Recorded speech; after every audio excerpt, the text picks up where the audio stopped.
눈 가려 주시옵시며 성령께서 이 시간 전폭적으로 임재하여 주시옵시며 친히 말씀하여 주시옵시며 우리의 심령을 열어 주시옵소서. 그리고 듣게 하시고 듣고 순종하게 하시옵시며 그 순종의 열매가 우리 자손만대의 가문에 오늘 이 시간 이후에 영원토록 미래에 있게 하여 주시옵소서. 모든 영광 하나님께 돌립니다. 주님께 맡깁니다. 감사하고 주여 말씀하시옵소서. 우리가 듣겠습니다. 예수님의 이름으로 기도하옵나이다. 아멘. 예수님께서는 성천하시기 전, 즉 모든 공생의 사역을 마치고 이 세상을 떠나가시며 마지막 분부의 말씀을 하셨는데 성경에는 명령이라고 기록되어 있습니다.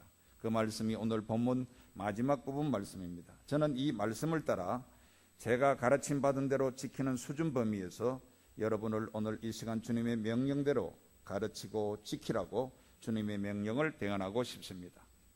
첫째, 예수님께서는 우리에게 예배하라는 말씀을 주셨고 명령하셨습니다. 예배하라는 말씀을 지켜야 됩니다. 요한복음 4장 23절에서 24절을 보면은 아버지께 참되게 예배하는 자들은 영광과 진리로 예배할 때가 오나니 곧 이때라 그랬습니다.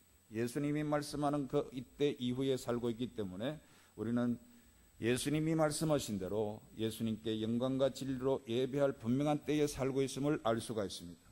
아버지께서는 자기에게 이렇게 예배하는 자들을 찾으시느니라. 하나님은 영이시니 예배하는 자가 영과 진리로 예배할지니라 그랬습니다. 영과 진리로 예배하는 자를 찾으신다고 말씀하고 있습니다. 현재 진행형적으로 지금은 예배해야 될 때고 진실로 신령과 진리로 예배하는 자를 하나님은 찾고 계신다 그러니 그 찾음에 찾김을 당할 수 있는 예배하는 자가 되어야 될 줄로 믿습니다.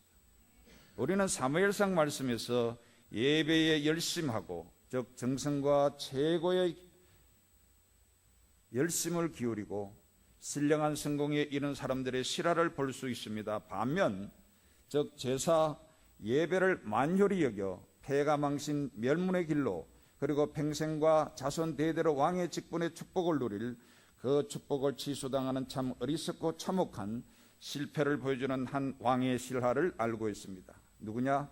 사무엘이 그랬고 엘리 제사장과 그 가문이 그리했으며 그리고 사울 왕의 실화입니다.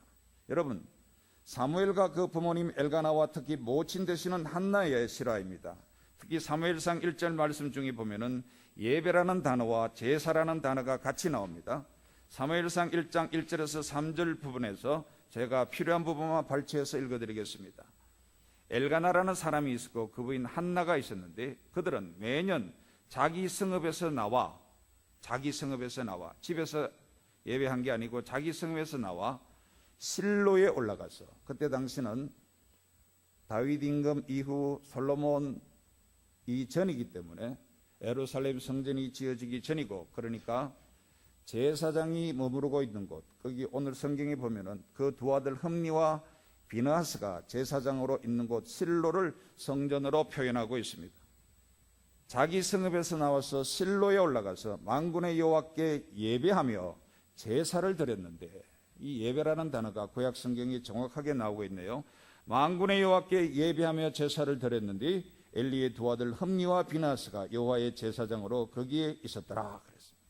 그래서 이 사무엘의 어머니 되는 한나는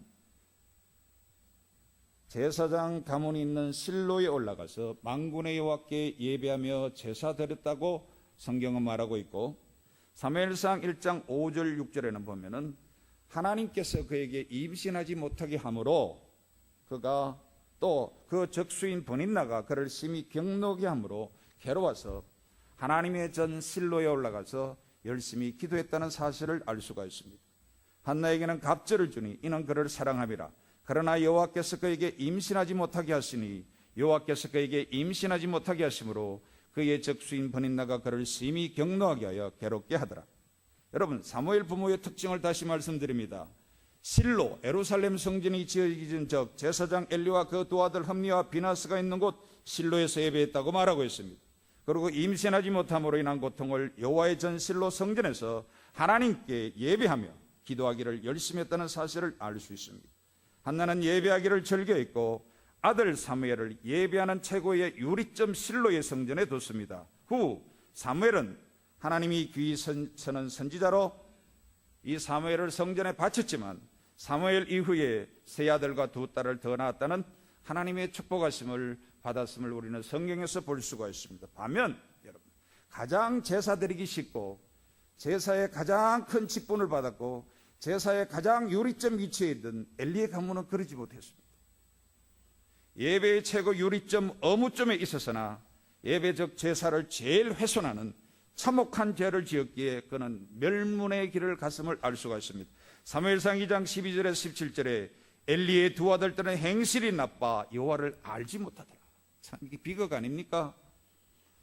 성전에서 제사 드리는 제사장 아들이 여호와를 알지 못하는 정도니까 너무나 웃기는 일인데, 이 소년들의 죄가 여호와 앞에 심히 크면 이 소년들의 죄가 여호와 앞에 심히 큰데 그 내용은 뭐냐면 그들이 여호와의 제사를 멸시함이었더라. 하나님께 드리는 예배를 훼손하고 폄하하고 공격하고 망가뜨리는 이와 같은 죄를 범했기에 우리 성경 사무엘상 2장 12절에서 17절은 엘리의 두 아들 흠리와 비나스의 죄를 여호와 앞에 이 죄가 심히 크면 그들이 여호와의 제사를 멸시함이었다라고 말하고 있습니다. 하나님의 사람이 이 엘리에게 나타나 경고까지 하십니다. 사무엘상 2장 27절에서 30절에 말하고 있는데, 하나님의 사람이 엘리에게 와서 그에게 이르되 여호와의 말씀에 29절부터 너희는 어찌하여 내가 내 처소에서 명령한 내 제물과 예물을 밟으며 네 아들들을 나보다 더 중히 여겨 내 백성 이스라엘이 드리는 가장 좋은 것으로 너희들을 살찌게 하느냐. 그러므로 이스라엘의 하나님 나 여호와가 말하노라. 내가 전에 네 집과 네 조상의 집이 내 앞에 영원히 행하리라 하였으나 이제 나 여호와가 말하노니 결단코 그렇게 하지 아니하리라. 나를 존중히 여기는 자를 내가 존중히 여기고, 따라합시다. 나를 존중히 여기는 자를 내가 존중히 여기고, 그 다음은 기분 나쁜 말이니까 따라하지 마세요. 나를 멸시하는 자를 내가 경멸하리라 그랬어요.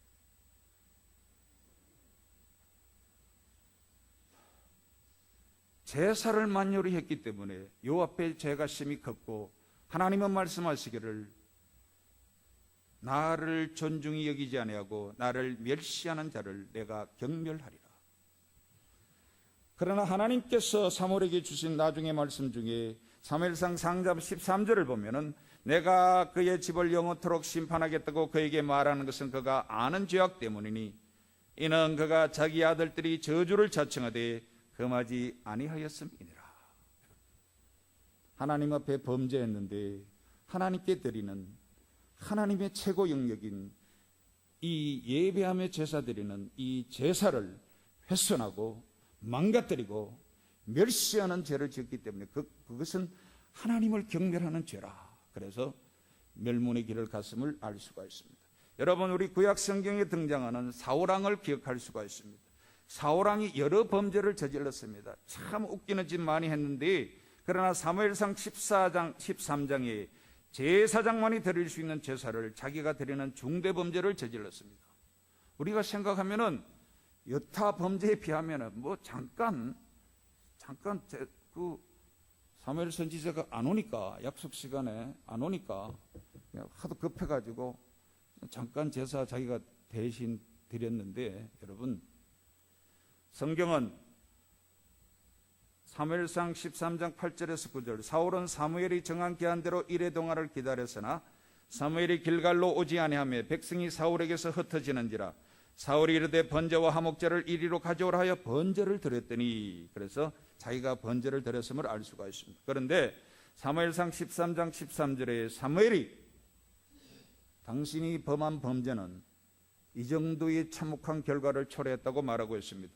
사무엘이 사울에게 이르되 왕이 망령 때에 행하였도다. 왕이 하나님 여호와께서 왕에게 내리신 명령을 지키지 아니하였도다. 그리하였더라면 여호와께서 이스라엘 위에 왕의 나라를 영원히 세우셨을 것이거늘. 여러분 아시다시피 다윗 왕이 하나님 앞에 정직하게 행하고, 여러분 우리아의 아내 바세바를 범하는 사건 말고는 하나님 앞에 순종하고 정직하게 행했다고 성경은 정확하게 기록하고 있습니다. 그러므로 하나님께서는 다윗 왕의 후손을 계속 영원하도록 축복하여 주셨는데, 이처럼 다윗이 경험하고 다윗이 받았던 이와 같은 축복을 만약에 이 제사를 범하는 죄를 아니 범했더라면 당신이 받았을 것이거늘 켰으니까 여러분, 하나님 앞에서 이 제사를 만연히 여기는 범죄가 굉장히 크다는 것을 알 수가 있습니다. 여러분, 예배는 무엇입니까? 여전히 우리의 왕은 하나님이십니다 하는 신앙 고백인 줄로 믿습니다. 사무엘상 8장 6절에서 7절 보면은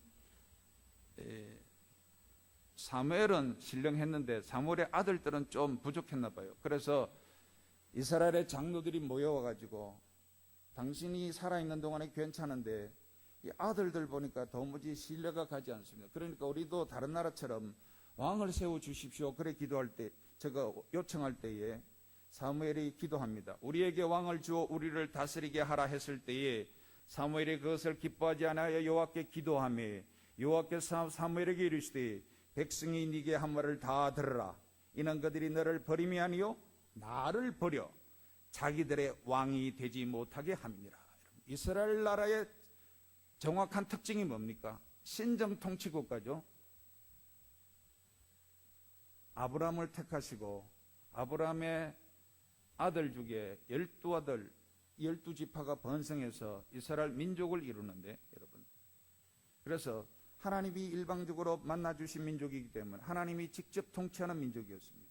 그러므로 다른 나라처럼 왕이 필요 없는 나라, 하나님이 왕이 되셔서 통치하는 나라인데 여러분, 이 임금을 달라 그러니까 우리 하나님께서는 뭐라 그럽니까?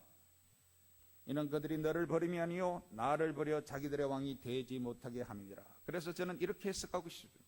하나님께 드리는 예배의 시간은, 예배의 영역은 여전히 이 세상에 오만 왕들이 있을지라도 우리의 유일하신 왕은 하나님 한 분뿐이십니다 하는 가장 최고의 신령한 고백의 행위의 사건인 줄로 믿습니다. 믿고 동의하시면 아멘 합시다.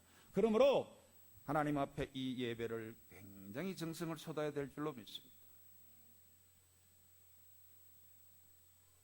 우리는 과연 이 예배에 얼마나 정성과 신경을 쏟습니까? 사랑하는 성도 여러분, 주의 말씀이 길로 받으시거들랑 오늘 이후에 예배에 열심하시고 예배의 목숨 거는 성도 되시기를 주의 이름으로 축원합니다.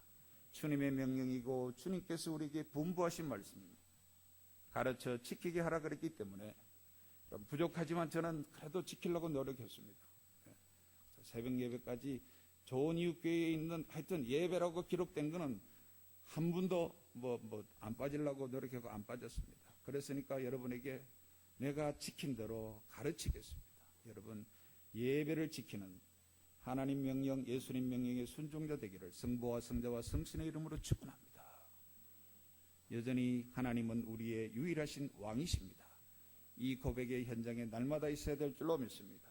예수님께서는 특히 또 두 번째로 기도하라는 명령의 말씀을 주셨습니다. 예수님께서는 친히 기도의 본을 보여주시며 기도하라고 말씀 주셨습니다.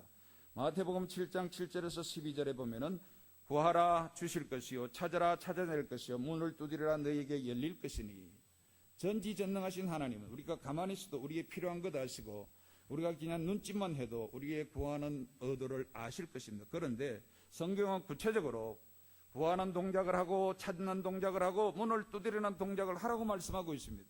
그러니까 기도의 정상적인 행위를 하라는 주님의 말씀입니다. 마태복음 8장에 보면은 여러분, 한 중풍병 환자가 났었고 백부장이 났었고 베드로의 장모의 주위의 사람이 예수님께 청구했고 풍랑이 난 바다 위에 무섬에 떨던 제자들이 그들이 예수님께 구했습니다. 그런데 그 내용을 보면은 그들이 구한 내용 그대로 가사대로 예수님이 응답하심을 볼 수가 있습니다. 심지어 그 입의 말에서 구체적인 요구하는 행위를 돌출해내시고 응답하시는 걸 볼 수가 있습니다. 그러므로 우리는 주님이 본을 보여주신 대로 기도가 필요 없으신 분이 공생의 사역 동안에 우리에게 기도로 친히 본을 보여주시며 쉬지 말고 기도해라, 범사에 감사해라, 시험에 들지 않게 기도하라 명령하시고 구해라 찾으라 두드리라고 말씀하셨기 때문에 우리는 기도의 구체적인 행위가 있어야 될 줄로 믿습니다. 예수님께서는 마태복음 26장 40절에 41절에는 이런 말씀을 하십니다. 십자가에 못 박히시기 전에 예수님의 제자들과 함께 기도하셨습니다. 그러면서 피곤을 이기지 못해서 주무시는 잠자는 제자들을 향하여 너희가 나와 함께 한 시간도 이렇게 깨어 있을 수 없더냐 그러며 시험에 들지 않게 깨어 기도하라 그랬습니다. 이 말은 세상에는 시험이 있다는 예수님의 규정입니다.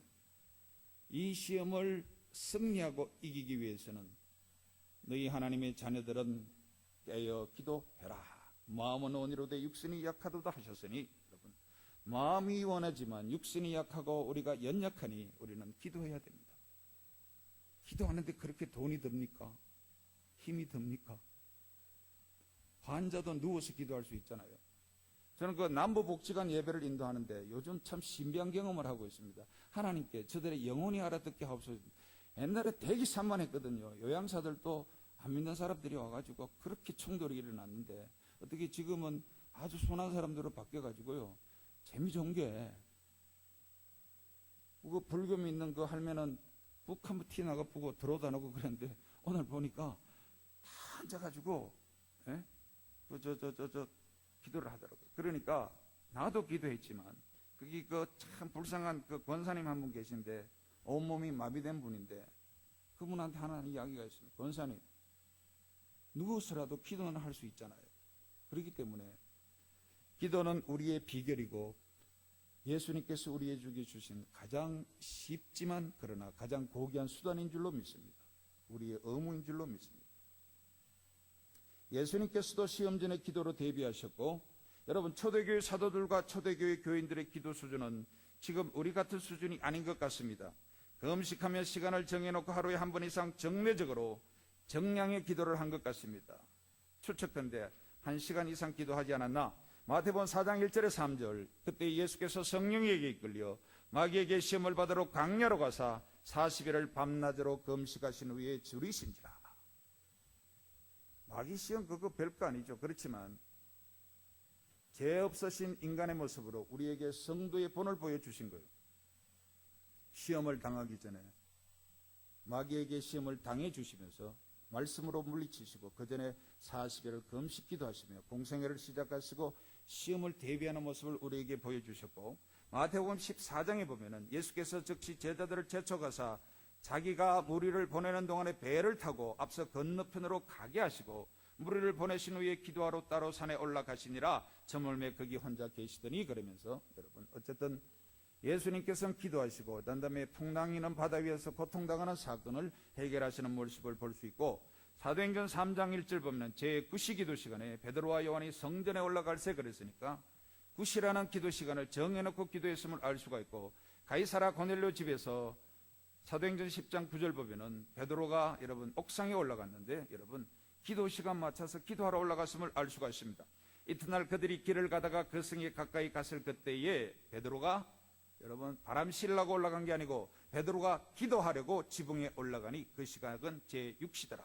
제9시 기도 시간이 있었고 아마 6시에 맞춰서 정기적인 기도를 했는 것으로 추정할 수가 있습니다. 사도행전 16장 16절에 보면은 바울 사도 일행이 여러분 전도하다가 그 벽지 이방 땅에서도 여러분 정해진 시간을 정해놓고 정해진 시간 장소에 기도의 모습과 자세를 형태를 갖추고 기도했음을 알 수가 있습니다. 우리가 기도하는 곳에 가다가 점치는 귀신 들린 여종 하나를 만나니 그랬고 안디옥 교회에서 바나바와 사울을 파송할 때에 사도행전 13장 2절에 주를 섬겨 금식할 때에 성령이 이르시되 내가 불러 씻기는 이를 위하여 바나바와 사울을 따로 세우라 하시니 그 다음에 이에 금식하며 기도하고 두 사람에게 안수하여 보내니라. 그 다음에 각 교회의 교육자를 세우는 일에 있어서도 여러분 그저 식사기도 수준의 기도는 안 한 것 같습니다. 사도행전 14장 23절에 각 교회에서 장로들을 택하여 금식기도 하며 그들이 믿는 주께 그들을 위탁하고 그랬습니다. 여러분 우리는 어떻습니까? 새벽 예배 오늘 보니까 10명도 안 나왔던데 잘 나오면 15명, 수요일 저녁 예배 30명이 안 되는 것 같고 대예배 제가 한 번 때 헤아려 봤습니다. 대예배가 2부 예배 한 120명 정도 그때 오는 것 같아요. 그러면은 식사 기도 외에 대예배 때, 2부 예배 때 대표 기도자와 함께 기도하는 일주일에 한 번 기도 이외에 과연 여러분들 기도의 시간과 형태를 갖추고 있는지 한번 돌아보는 시간이 됐으면 좋겠습니다. 기도하시기 바랍니다. 세 번째, 말씀을 듣고 먹고 지키라고 전하라고 말씀하셨습니다. 여러분, 위선 정해진 예배에 나와서 그 말씀을 들어야 합니다. 그리고 그 말씀대로 지켜야 됩니다. 지킨 바대로 또 가르쳐야 됩니다. 그들이 또 지키고 지킨 대로 또 가르치게 해야 합니다. 예수님의 제자 또 제자 삼는 이와 같은 거룩한 번창과 번성이 계속돼야 할 줄로 믿습니다. 요한복음 15장 7절에는 너희가 내 안에 거하고 내 말이 너희 안에 거하면 무엇이든지 원하는 대로 구하라 그리하면 이루리라. 여러분, 기도도 하나님의 말씀 속에 거하며 순종해야 응답된다고 말씀하십니다. 요한복음 15장 10절에 내가 아버지의 계명을 지켜 그의 사랑 안에 거하는 것 같이 너희도 내 계명을 지키면 내 사랑 안에 거하리라 그랬습니다. 말씀을 들을 때 두 가지 판이한 형태가 있습니다. 사도행전 2장 37절과 스데반 사건이 있는 사도행전 7장 54절을 들어보십시오. 사도행전 2장 37절에 그들이 이 말을 듣고 마음에 찔려 베드로와 다른 사도들에게 물어 이르되 형제들아 우리가 어찌할꼬 하거늘 그랬는데, 사도행전 7장 54절에 보면은 그들이 이 말을 듣고 마음에 찔린 것까지는 갔는데 그들이 그를 향하여 이를 갈거늘. 제가 어떤 권사님하고 대화하면서 설교는 기분 좋고 평안을 얻으라고 하는 것도 있지만 좀 기분 나쁘라고 하는 부분도 있어요. 오늘 이 말씀을 듣고 마음에 찔려 어찌할꼬 하고 여러분 돌아서는 역사가 있다면 저는 하나님의 응답으로 믿습니다. 그런데 이를 갈지는 않지만 성이 분노가 올라오고 기분이 나빠지려고 그러면은 여러분 성경을 보시고 좀 참고하시기 바랍니다. 그래서 말씀을 여러분 열심히 들어야 되고 그 말씀대로 지키고 행하는 자세가 중요합니다. 저는 말씀의 위력을 요즘 참 느끼고 있습니다. 이 교회에서 설교를 하다 보니까 말씀을 읽을 수밖에 없고 그 말씀을 강론할 수밖에 없거든요. 그러니까 믿습니까? 축원합니다 해놔놓고 나도 같이 아멘 해야 되는. 그리고 그 다음에 안 하면 좀 웃기잖아요. 그래서 좋은 신뢰가 많이 있는데 옛날보다는 확실히 성경에 보니까는 온유한 자는 복이 있나니 온유하라고 신약 구약 열심히 명령하시더라고요. 그래서 온유한 자가 되기를 노력했고 온유한 자가 되어가는 것 같습니다. 그리고 이거 재미 좋은 예인데 좀 자랑 같지만 여러분 골로새서 3장 18절 19절 보면은 이런 말이 있습니다. 아내들아 남편에게 복종하라 이는 주 안에서 마땅하니라. 그리고 남편들아 아내를 사랑하며 괴롭게 하지 말라. 그러면서 이 설교를 새벽기도 때 하면서 어떤 강론을 했느냐, 우리 남자분들한테 이야기했거든요. 여러분 괴로운 기준이 자기가 아니잖아요. 내가 아무리 옳게 좋은 의도를 갖고 해도 상대방이 괴롭게 여기면 그게 괴로운 거라. 그러니까 이 부부관계에 있어서 우리 남자들이 불리한 것 같아요.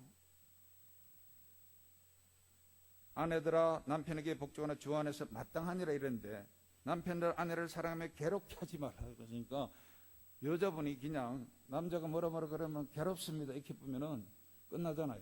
성경 말씀이니까. 그래서 요즘 제가 순종을 하고 있습니다. 그런데 그래서 그 설교하고 난 다음에 집사람이 괴롭습니다 한 말을 할 때 제가 안 돌이킨 적은 아직까지는 없습니다. 그래서 이와 같이 여러분 말씀의 위력이 있는 것을 저는 확신하고 있습니다. 그러니 하나님의 말씀을 들으시고 감사 감격하시고 그 말씀대로 구체적으로 실천할 줄 아는 하나님의 자녀, 하나님의 사람, 하나님의 종들 되시기를 성부와 성자와 성신의 이름으로 축원합니다. 예배의 실력자가 되십시오. 기도의 실력자가 되십시오.